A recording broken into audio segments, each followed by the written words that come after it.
जय गुरुदेव। सभी को प्रणाम। पर्व से हम परम पूजनीय गुरुदेव पंडित श्री राम शर्मा आचार्य द्वारा लिखित पुस्तक मन की प्रचंड शक्ति का स्वाध्याय शुरू करने जा रहे हैं। डे 1 हम गुरु आवाहन से शुरुआत करते हैं। गुरुर् ब्रह्मा गुरुर्विष्णु गुरुर्देव महेश्वरा गुरुर् साक्षात् परब्रह्मा तस्मै श्री गुरुवे नमः। अखण्डमण्डलाकारं व्याप्तं येन चराचरं तत्पदं दर्शितं येन तस्मै श्री गुरुवे नमः। मातृवत् लालयित्री च पितृवत् मार्गदर्शिका नमोऽस्तु गुरुसत्तायै श्रद्धा प्रज्ञायुता जया। आयातु वरदे देवी त्रयक्षरे ब्रह्मवादिनी गायत्री छन्दसा माता ब्रह्मयोने नमोस्तुते। हम पुस्तक पढ़ रहे हैं मन की प्रचंड शक्ति। तो हम पहले देखें शक्ति क्या है। तो जनरल लैंग्वेज में हम देखें तो शक्ति जो शरीर की शक्ति है उसी को हम सब कुछ मान लेते हैं कि जो आदमी जितना हट्टा कट्टा हष्ट पुष्ट है मजबूत है तो उसको हम बोलते हैं शक्तिशाली है। जैसे जो कोई आदमी अगर 100-200 किलो का वज़न उठा ले, एक जगह से बड़ा सामान उठा के दूसरी जगह रख दे, गाड़ियाँ वगैरह जैसे हम देखते हैं दांत से पकड़ के गाड़ी खींच ली भैया तो शक्तिशाली है। बालों से पकड़ करके रस्सी बांध करके बड़ी बड़ी गाड़ियाँ खींच लेते हैं, ये शक्तिशाली है। लोहे की जो मोटी मोटी रॉड्स होती हैं, आयरन रॉड्स, उनको मोड़ दे तो हम बोलते हैं बड़े बलवान हैं, बड़े ताकतवर हैं, ये कितना भी वज़न उठा लेते हैं। ऐसे हम लोगों को ताकतवर समझते हैं। ऐसे लोग क्या, हम ये ऐसे शक्तिशाली लोग जो हैं वो उनको जो है किसी को भी मतलब कहते हैं ना कि इनके अंदर इतना दम है। पर क्या होता है कई बार हमने देखा है, क्या शक्ति सिर्फ यही है? स्थूल में जो शक्ति है वही है। पर कई बार हम देखते हैं कि ऐसे लोगों को भी जिनका शारीरिक बल उतना नहीं होता वो लोग अपने आज्ञा पे चलाते हैं। इन भारी भरकम लोगों को भी उनकी आज्ञा पे चलना पड़ता है। हम देखते हैं कुश्ती का खेल होता है तो जो ऑर्गेनाइजर होता है वो ज़रूरी नहीं है उसके अंदर इतना शारीरिक दम हो, पर चूंकि वो ऑर्गेनाइजर है उसके अंदर दिमाग है, वो अपने मन की उस बल से चला रहा है, सूक्ष्म शक्ति से, तो वो अगर कहेगा वही लोग उस तरह से वहाँ पर अखाड़े में खेलेंगे। हम देखते हैं शेर जंगल का राजा कहा जाता है, बहुत शक्तिशाली होता है, पर अगर वो जब सर्कस में आता है और वो एक व्यक्ति के इशारों पे नाच रहा होता है तो इसका मतलब क्या सिर्फ जो स्थूल शक्ति है वही सब कुछ है? नहीं, उससे भी बढ़कर कोई शक्ति है जो स्थूल शक्ति को भी चला रही है, वो है सूक्ष्म शक्ति। वास्तव में शक्ति वही है जो सब कारणों का मूल क्या है, वो सूक्ष्म शक्ति ही है, पर हमें वो नज़र नहीं आती है। तो संसार का जो पूरा स्वरूप है वो सूक्ष्म ही है और उसी से स्थूल बना है। पर हम लोग क्या स्थूल में इतने उलझे हैं कि हम सूक्ष्म को समझ ही नहीं पाते हैं। जैसे हम कई बार होता है ना कि किसी कार्य को हमें मतलब जैसे देखते हैं कि जब मनुष्य पहले जब इतना विकास नहीं हुआ था तो अपने हाथ पैरों से और मतलब गाड़ी घोड़ों से ये शक्ति रहती थी। एक जगह से दूसरी जगह कोई सामान ले जाना है तो बैलगाड़ी से ले गए, या 100-200 आदमी लग करके ले जाया करते थे। हाथी बैलों को उसके अंदर गाड़ी बुलक कार्ट वगैरह में ले जाते थे। पर धीरे धीरे मनुष्य ने जब देखा कि भाप स्टीम का पता चला, सूक्ष्म का उसका पता चला, तो मनुष्य ने क्या किया, ट्रेन बनाई और हजारों टन का सामान एक जगह से दूसरी जगह जाने लग गया। तो ये क्या था, सूक्ष्म ही तो था। और आगे बढ़े तो बिजली का पता चला, हमने वहाँ पे विकास हुआ तो वो भाप से भी ज़्यादा सूक्ष्म थी, तो उससे सैकड़ों मील इधर से उधर बैठे थे और काम पूरे होने लग गए कि कहीं पे भी जो काम पहले 2-4 हज़ार आदमी करते थे अब वो कम से कम में होने लग गए। फिर अणु शक्ति का पता चला तो वो बिजली से भी सूक्ष्म थी। अब इससे क्या हो रहा था कि अब तो ये हो गया कि बड़े बड़े जो जितने माउंटेन्स है, पर्वत हैं, सागर हैं, इनकी भी काया पलट हो रही है। आकाश में जितने ग्रह हैं उनके ऊपर भी हम कहते हैं अरे ये सब विकास ही तो हुआ, सूक्ष्मतर विकास। ये हमने पहले ग्रह खोज लिया, ये हमारा है, अधिकार जमाने लग गए, चांद पर जाकर के लोग प्लॉट खरीदने लग गए। तो ये सब क्या था, धीरे धीरे जब स्थूल से हमने सूक्ष्म को अध्ययन किया गहरा तो वहाँ पर हमने उसको जब उसका हमने प्रयोग करना शुरू किया तो देखा उसकी शक्ति ज़्यादा है। पर ये सब भौतिक शक्तियाँ हैं, कितना भी हो, कितनी भी सूक्ष्म से सूक्ष्म हो, पर ये सब भौतिक शक्तियाँ हैं। इन सब के लिए जो इनका शुरुआत कहाँ से हो रही है, भौतिक पदार्थों से ही हो रही है और ये भौतिक जगत में ही यूज़ हो रही हैं। हम इनको देखें तो इस संसार में ही हम इनको यूज़ कर रहे हैं ना इन चीज़ों को। पर इन सब से भी कुछ भौतिक चीज़ों से भी सूक्ष्म क्या कुछ है, ये जो हम देख रहे हैं भौतिक सूक्ष्मता जो है, ये हमारा जो मन है वो इससे भी सूक्ष्म है। ये जो भौतिक पदार्थ हम देख रहे हैं, भाप, बिजली, अणु, इनसे भी सूक्ष्म हमारा मन है। इसके अंदर जो शक्ति है, जितना ये सूक्ष्म है उसका वो जितना ये सूक्ष्म है उसकी अपेक्षा इसमें शक्ति उतनी ही ज़्यादा है। अब चाहे हम माने न माने, पर मन की शक्तियों जो है उसको जो है वो किस तरह अगर कोई समझ ले और कर ले तो क्या क्या नहीं हो सकता है। जो हम ये देखते हैं ना, मेस्मराइज करना, हिप्नोटिज्म, थॉट ट्रांसफ़र, ये जो हमें लगता है कि मैजिक किया, मैजिक नहीं है, ये मन की शक्ति के काम है और ये बहुत छोटे काम है। अगर हम अपने मन की शक्ति का प्रयोग करें तो बहुत कुछ असाधारण किया जा सकता है। ये तो बहुत छोटे साधारण कार्य हैं जिसको भी हम ऐसा समझते हैं कि बहुत असंभव वाली चीज़ें कर दी।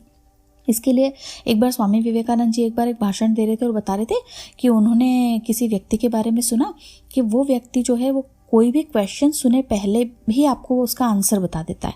तो स्वामी विवेकानंद को बड़ी क्यूरोसिटी हुई कि भाई ऐसा कौन है, जाना चाहिए। तो अपने कुछ फ्रेंड्स के साथ वहाँ पे गए और उन्होंने कुछ भी ऐसा सोचा कि मतलब लिख करके, और अगर कैसे पता चलेगा, तो उन्होंने वहाँ पे लिख लिया और आंसर जो भी था उनका और उसको जो है अपनी जेब में रख लिया क्वेश्चन पेपर को।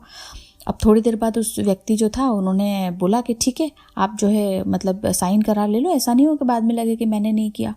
और थोड़ी देर के बाद में उन्होंने वहाँ पे 4-5 फ्रेंड्स को उनके खड़ा किया और बोला कि आप लोगों को जो क्वेश्चन जो सोचना है आप लोग सोच लो। और उसके पहले ही उनको जब ये सोचने के लिए कहा तब तक उसने सबको एक एक चिट दे दी और बोला कि ये चिट आप लोग अपनी पॉकेट में रख लो, इसको अभी पढ़ना नहीं। और उसके बाद उनको कहा कि अब आप लोग सोचो। तो इन लोगों ने स्वामी विवेकानंद ने कुछ संस्कृत में सोचा, इनका एक फ्रेंड था उसने अरबी में कुछ सोचा, किसी ने अलग अलग लैंग्वेजेस में सोचा। अब उसके बाद जब इनको बोला कि अब आप अपनी पॉकेट से वो चिट निकालो, इन्होंने चिट निकाल के पढ़ी तो ये आश्चर्यचकित रह गए कि उस व्यक्ति को तो संस्कृत ही नहीं आती थी, पर इसने एग्जैक्टली उस पेपर पे वही लिखा था जो कि स्वामी विवेकानंद सोचने वाले थे। दूसरे व्यक्ति का देखा तो उसने वही अरबी भाषा में लिखा था जो व्यक्ति सोच रहा था। किसी ने कुरान शरीफ का लिखा। तो सब देखते रह गए कि ये क्या था, ये कैसे हुआ कि जो ये सोचने वाले थे वो उस व्यक्ति के मन की शक्ति इतनी प्रबल थी कि ये क्या सोचने वाले हैं वो भी उसने पहले ही इनको बता दिया था। अब ये तो उन्होंने सोचा कि कहीं ऐसा तो नहीं है कि ये आज की बात हो, कोई करामात करी हो, कुछ तंत्र मंत्र किया हो। फिर एक बार कभी जाते हैं, दूसरी बार ये गए तो एक डॉक्टर के साथ वहाँ पे गए तो डॉक्टर ने भी अपने मन में कुछ सोचा अपने जर्मन लैंग्वेज में और फिर वहाँ मतलब ऐसा दिखा तो दोबारा भी ऐसा ही हुआ। मतलब तो ऐसे बहुत हैं हमारे, मतलब इस बात पर हम इसलिए विश्वास कर सकते हैं कि स्वामी विवेकानंद असाधारण व्यक्तित्व के थे, महापुरुष, तो उनकी बात जो है वो उस पर अविश्वास हो ही नहीं सकता, हमें विश्वास नहीं है उनकी बात में। तो यहाँ हम ये कह ही नहीं सकते कि ऐसा नहीं संभव है। तो ये जो दूसरे के दिमाग में उठने वाले विचार है उनको अपने पहले ही जान लेना, अपने दिमाग में लाना, ये सब क्या है? ये मन की शक्ति है। योग शास्त्र में जैसे कहते हैं ना कि आध्यात्मिकता की उन्नति अगर करनी है तो वो ये चीज़ें किससे होती है? मनोमय कोश, हमारा जो मन के अंदर जो 5 पंच कोश हैं, तो अगर मनोमय कोश पर हम कुछ अपना अधिकार बना लें, इतना उसको क्लिनजिंग कर लें जप तप के माध्यम से, स्वाध्याय के माध्यम से और मेडिटेशन के थ्रू, अगर हम उसको जीत लें तो ये सब चीज़ें संभव है। मतलब ये जो हम जितना अभी तक देख रहे हैं ये तो अंश मात्र है। इतना हमारा मन की इतना जितना ये सूक्ष्म है उतना ही विशाल इसका इतना भंडार है, इतना इसके अंदर जितना हम समझ नहीं पाते हैं। कहते हैं ना हम अपने माइंड का 5-7% भी यूज़ नहीं करते, उसके अंदर हम इतनी चीज़ें कर पाते हैं। ये छोटे मोटे चमत्कार दिखा देते हैं हम, पर अगर हम उसको सही मायने में यूज़ करें तो क्या नहीं कर सकते। तो यहाँ ये जानने वाली बात है कि मन की शक्ति को कहाँ तक बढ़ा सकते हैं, इसका कोई अंत ही नहीं है। ये इतनी गहरी है, इसके अंदर अगर हम देखें तो अगर ये बढ़ जाए तो आश्चर्यजनक मतलब हो सकता है। हमारे ऋषि मुनि ये बात जानते थे और उन्होंने इसको बहुत मतलब तरीके से यूज़ भी किया, पर वो लोग ऐसे नहीं करते थे कि वो लोग इसको जैसे आजकल हम देखते हैं कि अणु बम बना लिया तो थोड़े पैसों के लालच में दूसरी जगह को दे देते हैं वो टेक्नोलॉजी या वो कुछ, फिर क्या होता है? विनाश। तो अगर कोई मन की शक्ति के थ्रू आपने कोई प्रैक्टिस की और आपने बनाया इस तरह से दिया तो विनाश ही तो हुआ। पर हमारे ऋषि मुनियों ने, संतों ने जो ये चीज़ें थी उनको इसी तरह से नहीं दे दिया।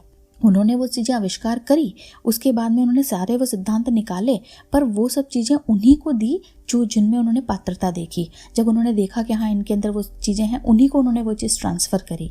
ये हमारी संस्कृति में था। बाकी हम ये जितना कुछ देखते हैं कि ये जितना भी केमिस्ट्री में हुआ, फिज़िक्स में हुआ, मैथ्स में, जितनी भी ये सब चीज़ें हुई जो भौतिक संसार में हुई हैं, जो जितना भी जिनको हम इतना श्रेय देते हैं मन की शक्ति से, इनके मुकाबले बहुत कुछ हमारे संत ऋषि मुनि हमें बता करके गए थे, और वो उन्हीं पात्र थे उन्हीं को देख के गए। ये जो हम देखते हैं कि यंत्र आकाश में उड़ने वाले थे, ये सब चीज़ें पहले थी। हम अगर देखें ये मानसिक शक्ति से ही उन्होंने की थी, पर वो उस वक्त सार्वजनिक रूप से नहीं दे करके गए। तो ये अब हम सोचते हैं कि आज हम ये चीज़ें सामने आ रही हैं तो हमें लगता है कि नए वैज्ञानिक आविष्कार हो रहे हैं।